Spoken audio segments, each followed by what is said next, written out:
All right, we're live.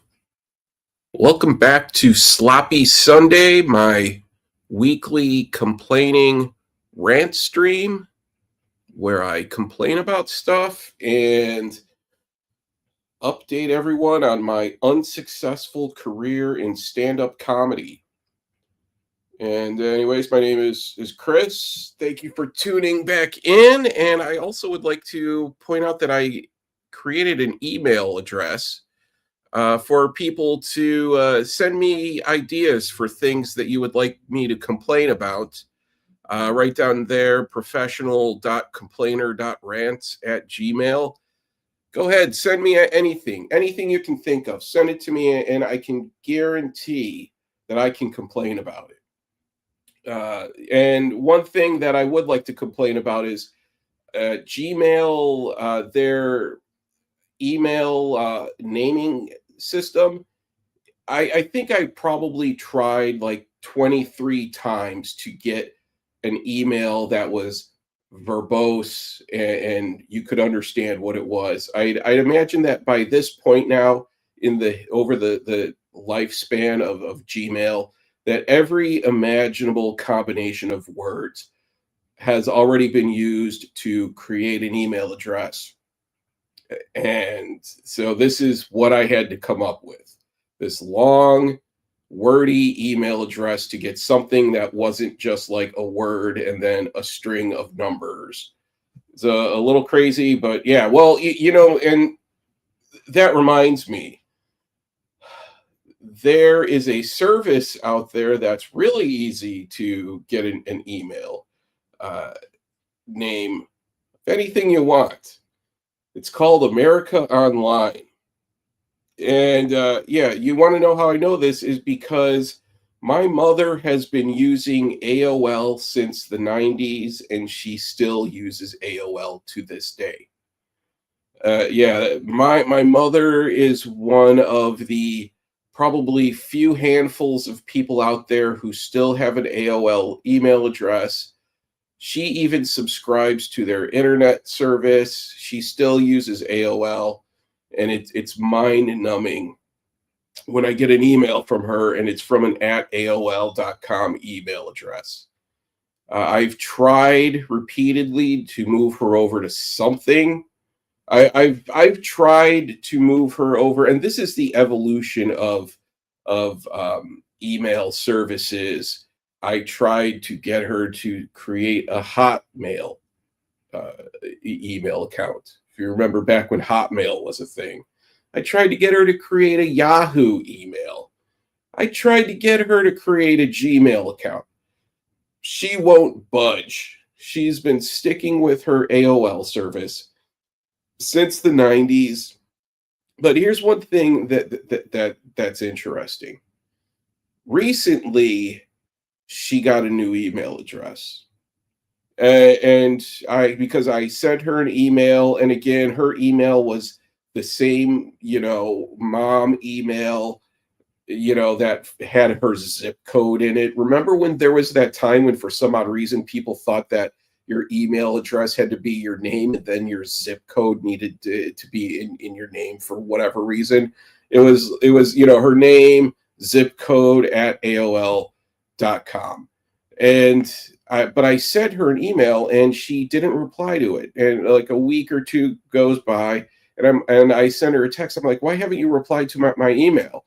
And she asked me what I sent it to, and I was like, okay, the one you've been using since 1994, that has yours old. It's not even the current zip code that you live in. You've moved 3 times since you created that AOL email account back in 1994 that had the zip code in it from a house you lived in, that you've moved away from, and then you moved again. I sent the email to that one, and you haven't replied yet. And she tells me, she was like, oh, well, I got a new email address. And at that point right there is when the needle scrapes across the record. I'm like, oh, like you pump the brakes, and I'm like, you got a new email address?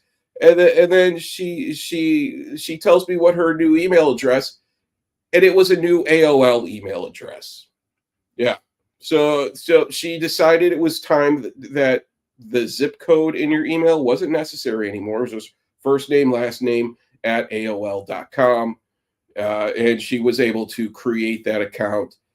This was last fall, so it's been a year now. So if you wanted to get a new email account that's just first name, last name at whatever, go to AOL, and there's enough space available on the server.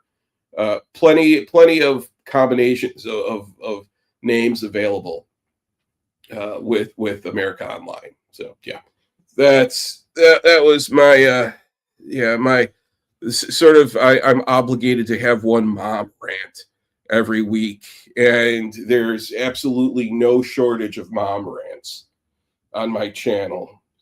So anyone who can relate to having a mom rant, go ahead and send me any complaints that you have about moms to that email address right down there, and I can complain about it.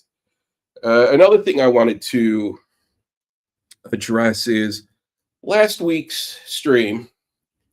I got a DM from a viewer who asked me about why I have a fetish for the Amish, and I was like, what? And then I went back and watched the stream, and I made a statement where I said that I was talking about how my taste in how I like to see women in lingerie, but I like the lingerie to be more conservative, less revealing is what I like.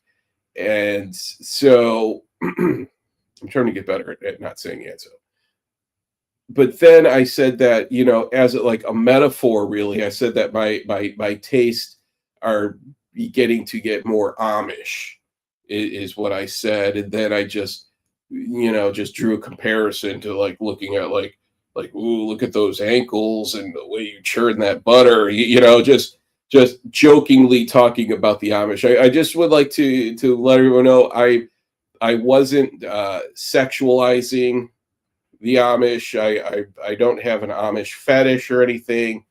That was strictly just a metaphor for my taste in.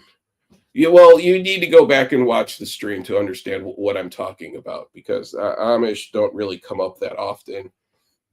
But you know what? That did get me thinking, though, is the Amish, if I ever dated an Amish woman, it would be weird. Kind of like, when you've been in a relationship with someone, or you're dating someone who's either far out of your league or just from a completely different place in life, absolutely different culture. Dating someone, a woman who's Amish, I think would be right up there with dating someone who is from a foreign land and just is here, just stepped foot in America for last week, and is just learning the ways of our society. Dating an Amish woman, I'd imagine, there would probably, if you've ever been to like a farmer's market and there's always the Amish stand, I'd imagine that dating an Amish woman, the benefits of that would be like plenty of apple turnovers and lots of quilts, and probably some really well-made rocking chairs. It seems like when anytime you go to an Amish farmer's market, those are the three things that are everywhere: apple turnovers, quilts, and rocking chairs. I mean, the Amish can make one hell of a rocking chair, I'll tell you that. I've sat in a few of them, some of the finest rocking chairs you can buy. You don't really see many rocking chairs. I feel like the rocking chair needs to be in vogue again. Like maybe the next wave of hipsters will make rocking chairs fashionable again. I'm hoping, because I wouldn't mind having a good rocking chair in my place. But dating an Amish woman, plenty of apple turnovers, some of the best, that I've ever had. Quilts, they knit a lot of quilts. If you have friends over and they're like, it's a little breezy in here. Do you have something to kind of help? And I'm like, oh, here, let me get you a quilt. Better yet, let me get you 5 quilts. Yeah, I have flannel quilts, patchwork quilts, quilts made out of denim or whatever, just quilts everywhere. And here, have some apple turnover. Take some apple turnovers back home with you, please. I've gained 30 pounds in the past month, since we started dating. But that's what I could see it being like. Well, when last week when I mentioned, just the ankles comment, I could imagine that, you know, dating an Amish woman. I'd imagine that Amish women probably have really thick ankles too. Nothing against, the ladies out there who have thick ankles. They're some of us were just born with what we have, my hairline, your thick ankles, but I'd imagine that like the Amish women just have these, like, thick workhorse type of ankles, like they offer good support. They're good for, carrying bales of hay on your back and things like that, climbing up a tractor, doing whatever that they do out there. And I think Western Pennsylvania, I think is where all the Amish live. I don't really know, but big sturdy workhorse type of thick ankles, and yeah. So I don't know. It's dating an Amish woman. I think it would be probably awkward, especially given my lifestyle of just extreme death metal and record collecting and stupid stand-up comedy and things like that. It just seems like there would be a clash of cultures there of you know getting involved with someone who's Amish. I just don't want there to be I don't want to create a reputation for myself as being the guy who's is objectifying Amish women just because I made that comment last week about the ankles and churning butter. Like I don't want to go over, get invited to someone's house and they're like, oh no, Chris is coming over. Don't call your Amish friends over because he'll be hitting on all of them or anything like that, or that I'm out at the farmer's market trying to pick up chicks or anything like that. But I bet a farmer's market probably would be a good place to meet women. That's for another time though. Anywho, what do we have going on here? Am I where I can't see if I see that people are. Oh, here we go. All right. Comments. All right. Anyways, hey, all right, Marty. Thank you for tuning in. I had the comments turned off there. Looks like Marty. It looks like it's just you and me right now, buddy. You're the only one. Or okay. Well, they now a couple other people just joined the chat.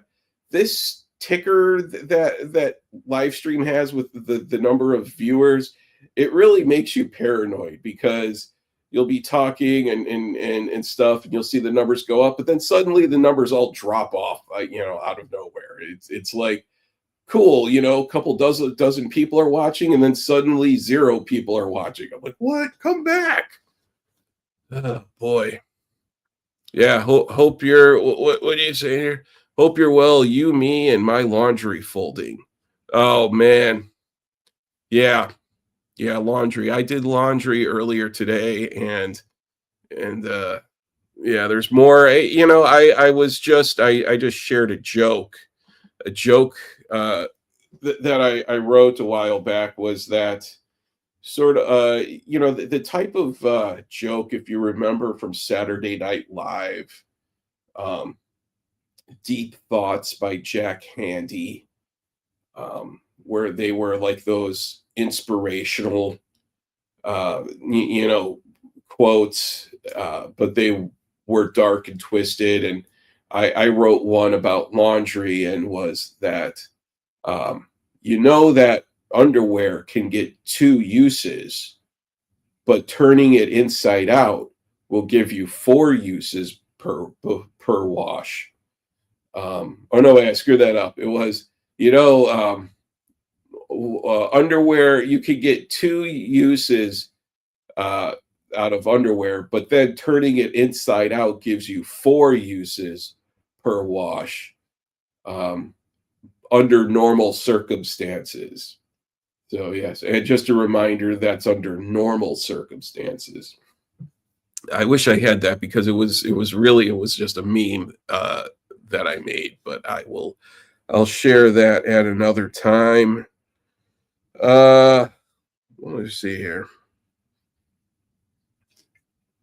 All right, we have a couple other people in the chat. Yeah, just a reminder, anyone tuning in, I have this email address right down here. If you have anything you want me to complain about, go ahead and shoot me an email, and I'll rant on stream about whatever your complaint is. Anything.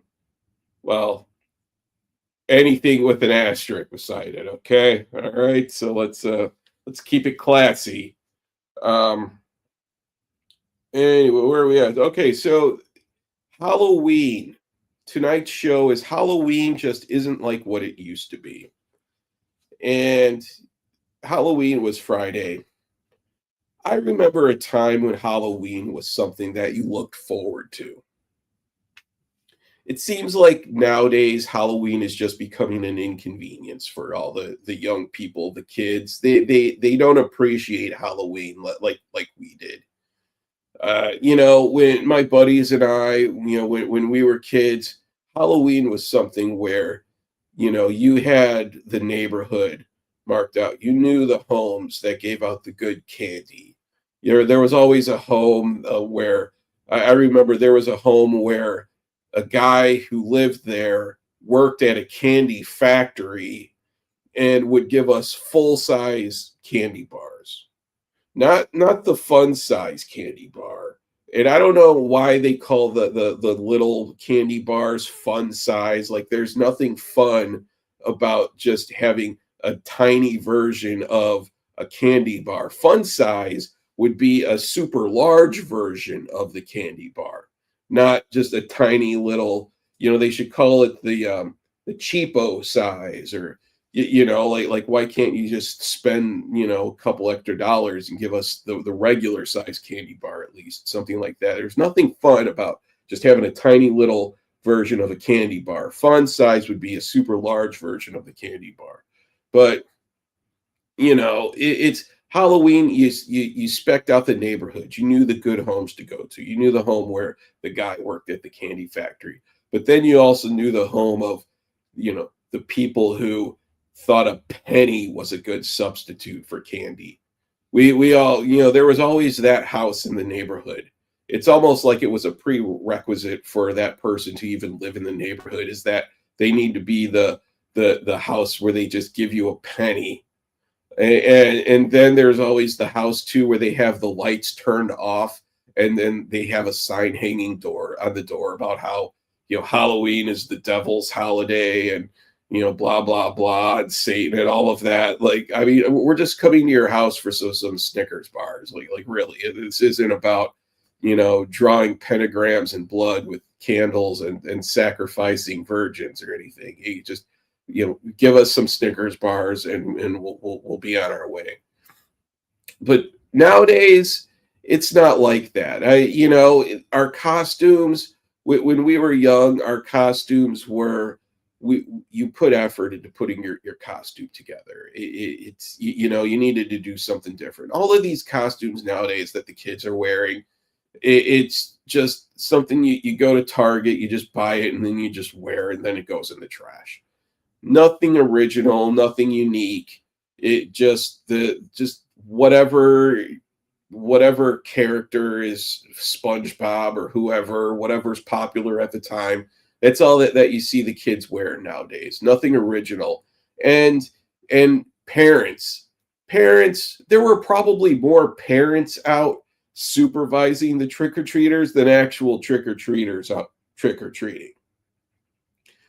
Talk about a bummer. Like when I was a kid, when we would go out trick-or-treating, we would be out all night. We would be all night unsupervised. No parents watching over us at all. Even when it was dark out. We would go around and we would walk through wooded areas. Like there was a wooded area with a bike path and train tracks that we would walk through just to get to another part of the suburb to go trick-or-treating in the dark, unsupervised.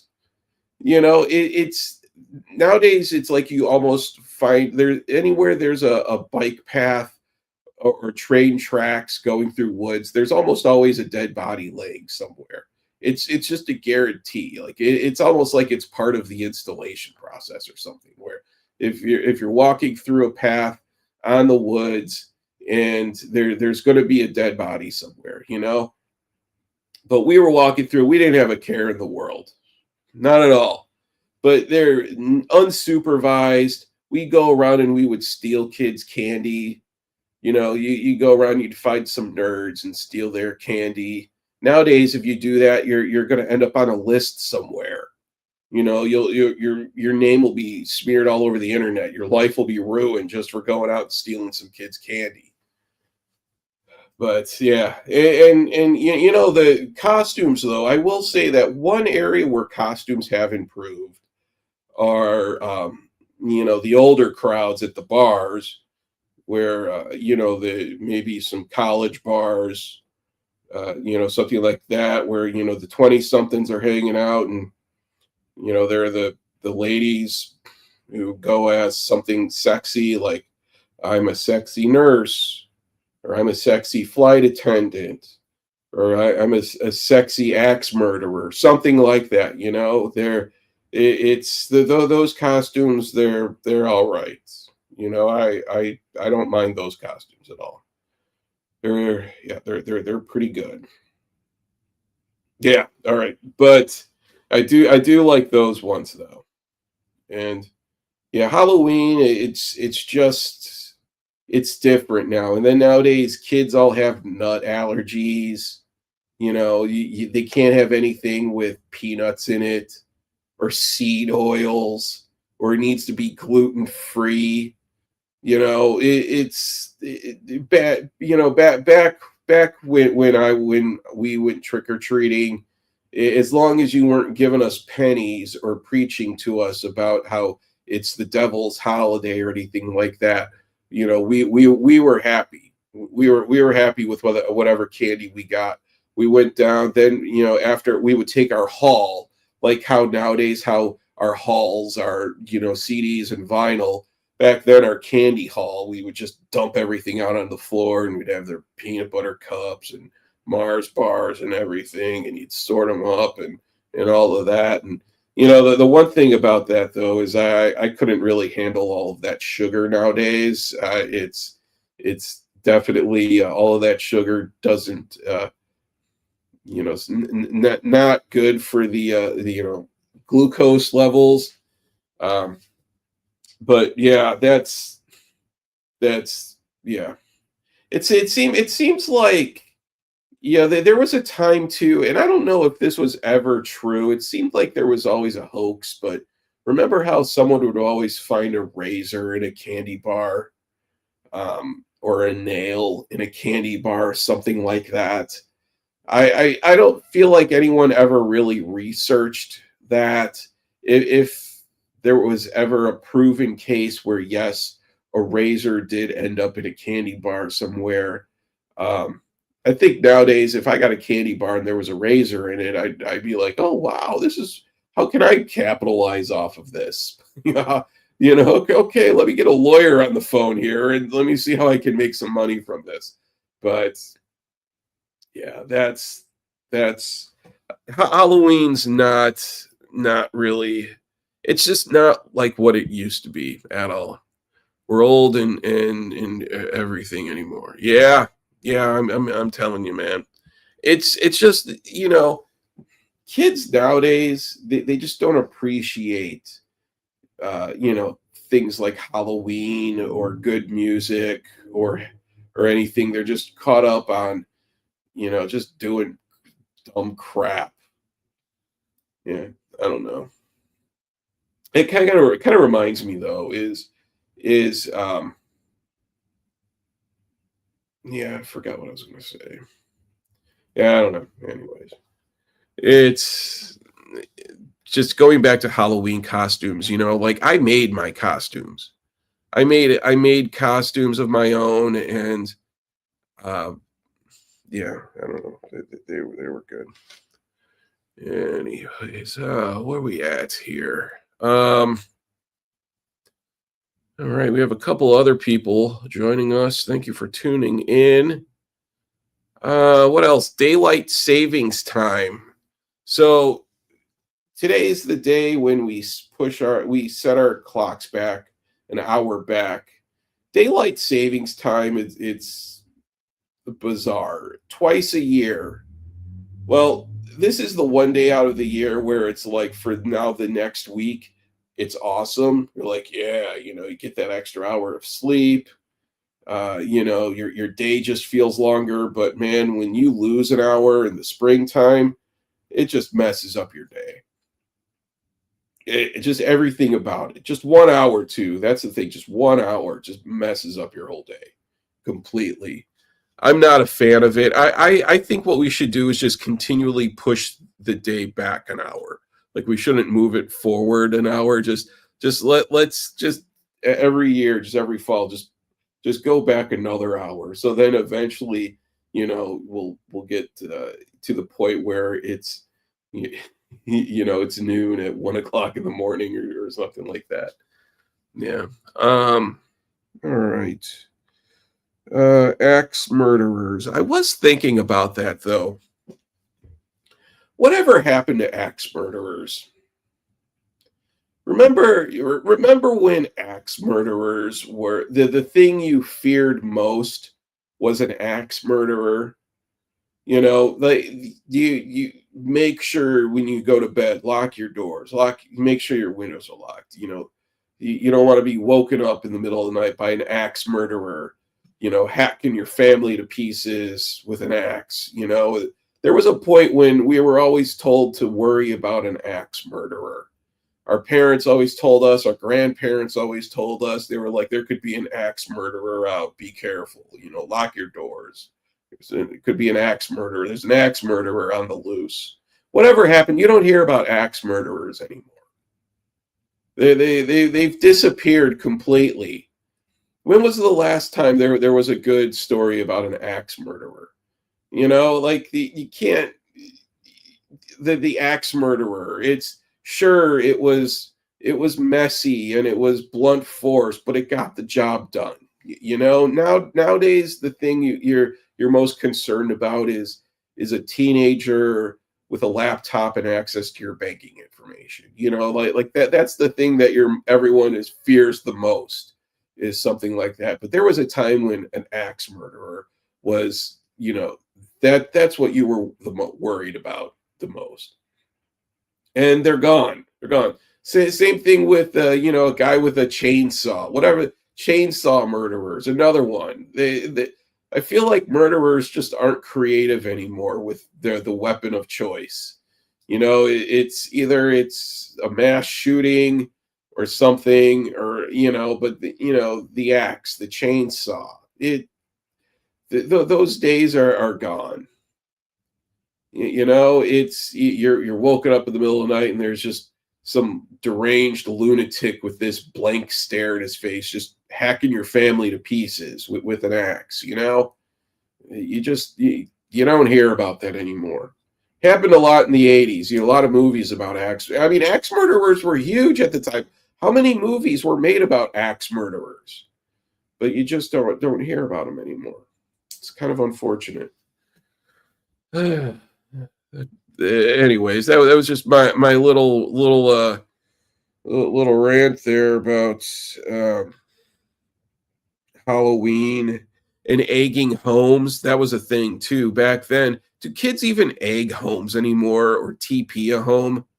I don't think they would even know if it was like when you would go trick or treating and there was the family who just gave you a penny, or they had the sign hanging up about Halloween being the devil's holiday or something. And, you know, those were the homes you were going around to the 7-Eleven, you get a dozen eggs. And those were the first homes that you would just, demolish with eggs, or you get some toilet paper and, at night just go out and just TP their whole house, and then they're going to spend a week cleaning it all up. And, there's nothing suspicious at all when a group of like 12 teenage boys are at the convenience store and they're buying, a dozen rolls of toilet paper and 2 dozen eggs. There's nothing suspicious about that at all. Do the kids even egg anymore? Do they TP anymore? I don't think they do, because they're just not fun anymore like we were.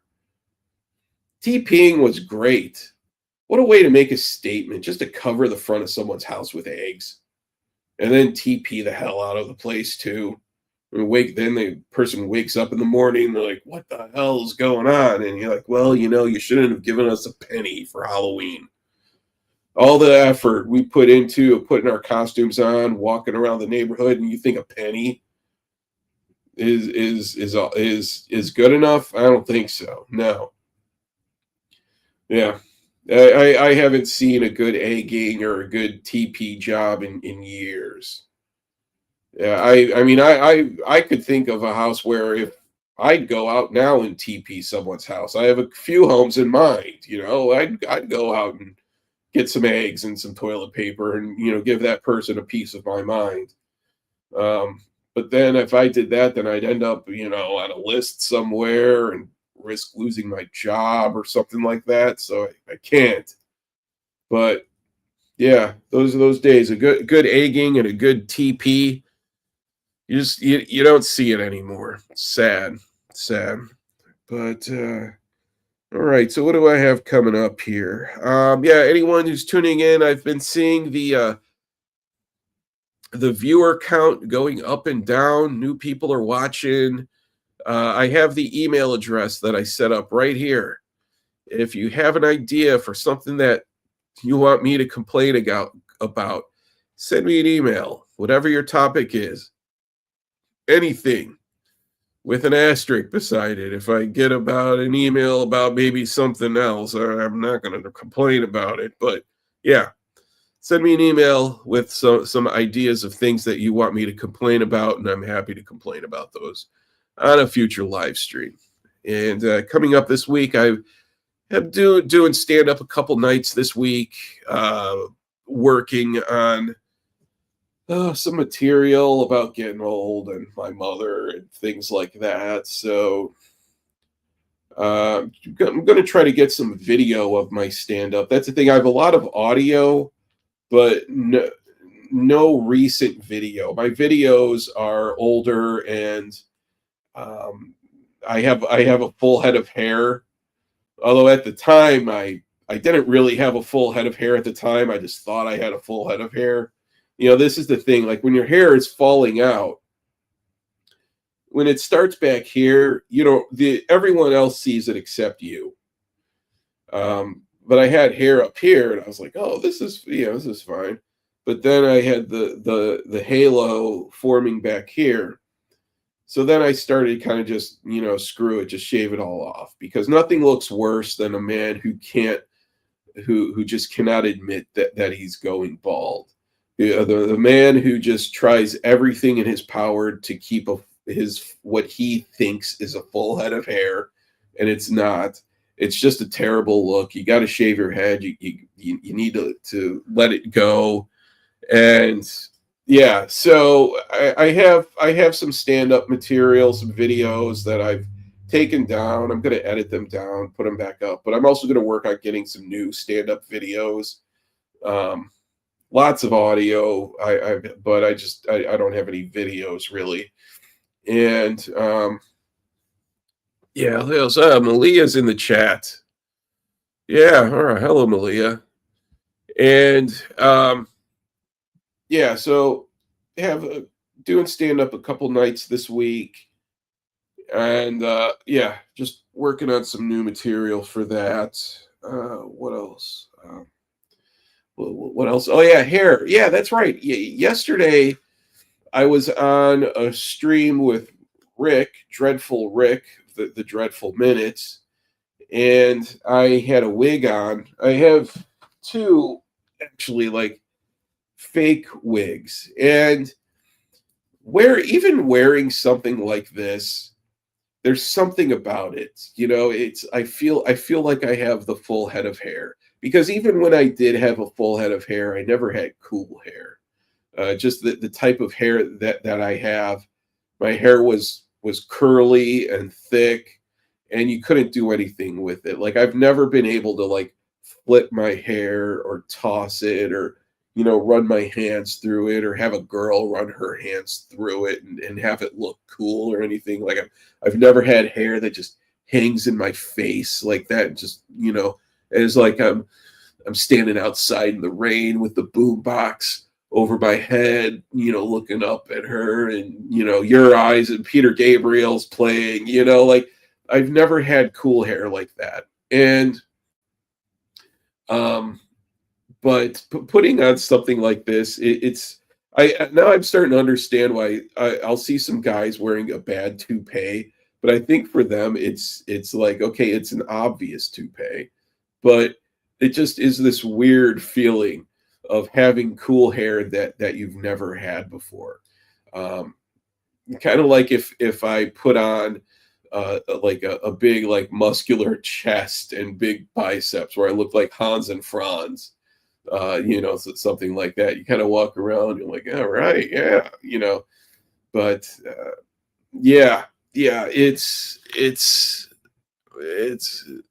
yeah. See, Malia is even laughing at my bald head. You feel brand new with those on. I do. I feel like a new man, like a new man. Absolutely. Um, the guy who I always had respect for, the man with the bad comb over. Yeah, like a bad comb over too. It seems like nowadays the bad comb over is becoming a thing of the past. Like, maybe a bad comb over is a generational thing, but I have seen some terrible comb overs in my time.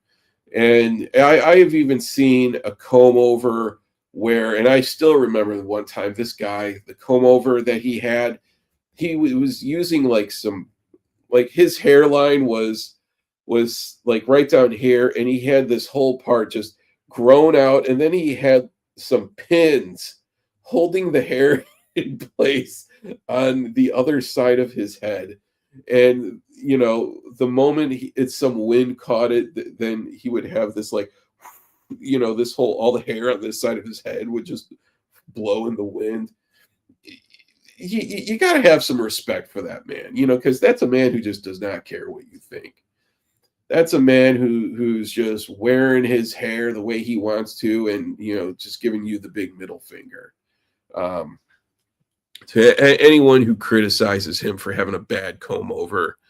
um I don't know. I've seen some interesting bad comb overs in my time. Like, I saw a bad hipster comb over where there was this hipster who wanted to have, like, the Spock rocker hair, but he was balding. So he had sort of the, like, pomade to kind of force it over, and it just looked terrible. I saw that. There's always sort of just the office worker bad comb over. Um, but yeah, I distinctly remember that one guy years ago who I saw who had pins holding his comb over in place. It was really interesting.